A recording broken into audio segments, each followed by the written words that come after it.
Hey everyone, today I'm going to show you how to enable the developer console on Steam. Without any further ado, let's get started. First, open your Steam app and log in with your credentials. Once you're logged in and can see your Steam library or home screen, you'll be ready to access the developer console feature. Now, look down at the bottom left corner of your screen where the Windows Start button is located. Click on the search button there and type in Run.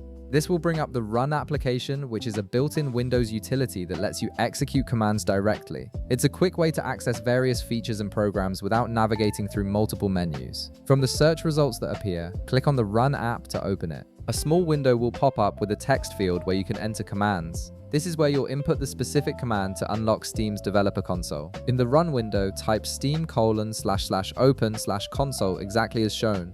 This command tells Steam to activate its hidden console feature, which is normally disabled by default. The console gives you access to advanced settings and diagnostic tools that aren't available in the regular Steam interface. After you've entered the command, click the OK button at the bottom of the Run window. Steam will process this command and immediately make the necessary changes to enable the console feature. You might notice Steam refreshing or updating briefly as it applies this setting. Once you click OK, the console tab will appear in the upper left corner of your Steam window, right beside your username. This new tab is your gateway to the developer console and all its advanced features. You can click on this tab anytime you want to access console commands. Now you can use the console by typing any commands you need in the text field at the bottom of the Steam window.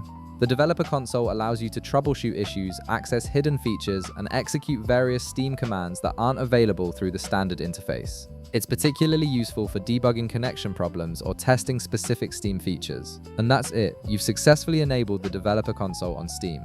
If this video helped you out, be sure to leave a like, subscribe, and I'll see you in the next one.